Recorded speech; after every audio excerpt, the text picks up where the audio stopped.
రోజులు చంద్రబాబు నాయుడు గారిని జ్యుడిషియల్ రిమాండ్లో పెడతాం జరుగుతుంది. పోలవరం గురించి మాట్లాడినందుకే ఈరోజు ఆయన జ్యుడిషియల్ రిమాండ్కి పంపించారు. నిరుద్యోగ యువకులకి పరిశ్రమలు తీసుకురండి అడిగినందుకే జ్యుడిషియల్ రిమాండ్కి పంపించారు.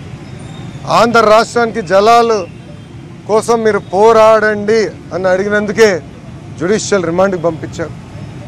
వాళ్ళు చేస్తున్న అవినీతి, ఇసుక, మద్యం, మైన్స్ ఈ అన్నిటిపైన అడిగినందుకే ఈరోజు మన నాయకుడు చంద్రబాబు నాయుడు గారిని జ్యుడిషియల్ రిమాండ్కి పంపిస్తాం జరిగింది. ఆయన్ని అరెస్ట్ చేసే ముందల 3,000 కోట్ల రూపాయలు స్కిల్ డెవలప్మెంట్ కుంభకోణం అన్నారు.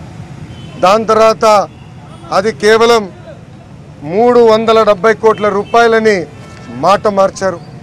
ఇప్పుడు నిన్న కోర్టులో 27 కోట్ల రూపాయలు అవినీతి జరిగిందని మళ్ళీ మాట మార్చడం జరిగింది.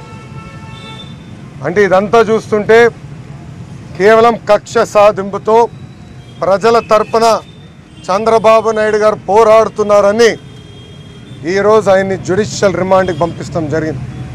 14 సంవత్సరాలు ముఖ్యమంత్రిగా, దాదాపు 14 సంవత్సరాలు ప్రతిపక్ష నేతగా నిరంతరం ప్రజల కోసం సేవ అందించిన వ్యక్తి చంద్రబాబు నాయుడు గారు.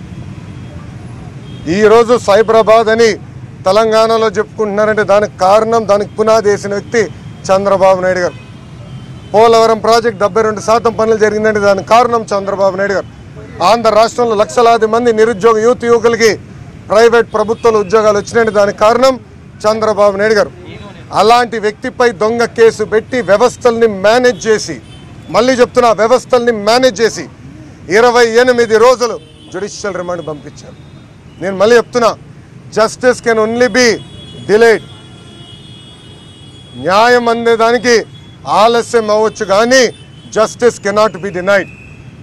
న్యాయం మా వైపు ఎప్పుడు నిలబడుతుంది. 1992లో ఆనాడు కుటుంబం కోసం పరిశ్రమ కూడా స్థాపించి, తల్లి కానివ్వండి, బ్రహ్మని కానివ్వండి, నీతి నిజాయితీతో సంపాదిస్తే ఆ డబ్బులు మేము ఖర్చు పెట్టి రాజకీయాలు చేశాం. గత 10 సంవత్సరాలుగా భారతదేశంలో ఏ కుటుంబం చేయని విధంగా మా ఆస్తులు స్వచ్ఛందంగా మేము ప్రకటించాం. మాకున్న ప్రతి ఎకరం, ప్రతి గజం, ప్రతి రూపాయి ప్రజల ముందర పెట్టాం. దాంట్లో ఒక్కటి కూడా తప్పని నిరూపించలేకపోయింది ఈ ప్రభుత్వం. ఆనాడే ఆఫర్ ఇచ్చా, దీనికన్నా 1 రూపాయి మా దగ్గర ఎక్కువ ఉందని నిరూపిస్తే మా ఆస్తులంతా తిరిగి నిరూపించిన వ్యక్తికి రాసిస్తానని, ప్రతి ఆస్తి ఇస్తానని నిరూపించలేకపోయారు. గతంలో షెల్ కంపెనీలు అన్నారు, అనేక ఆరోపణలు చేశారు. ఇప్పుడు చివరికి ఆ 27 కోట్ల రూపాయలు తెలుగుదేశం పార్టీకి వచ్చిందని చెప్పే పరిస్థితి. తెలుగుదేశం పార్టీ ఒక పద్ధతి ఉన్న పార్టీ, క్రమశిక్షణ ఉన్న పార్టీ. ఆనాడు అన్న ఎన్టీఆర్ దగ్గర నుంచి చంద్రబాబు నాయుడు గారి వరకు ఒక పద్ధతి ప్రకారం మేము నడిచాం. ఆనాడు చంద్రబాబు నాయుడు గారు ఒక్క చిటికేసి ఉంటే ఈరోజు ఈ పిచ్చి జగన్ రోడ్ల పైన తిరిగేవాడా, పాదయాత్ర చేసేవాడా అని ఆలోచించమంటున్నా. ఎస్, 2014లో మేము సభ్యత్వం చేశాం, 2016లో సభ్యత్వం చేశాం, 2018లో కూడా మేము సభ్యత్వం చేశాం. అదేవిధంగా 2022 ఏప్రిల్లో కూడా మేము సభ్యత్వం చేశాం. తెలుగుదేశం పార్టీ సభ్యత్వ రుసుము 100 రూపాయలు. మా అకౌంట్లు, పార్టీ అకౌంట్లు చూడండి. 2014 నవంబర్, డిసెంబర్, జనవరి 2010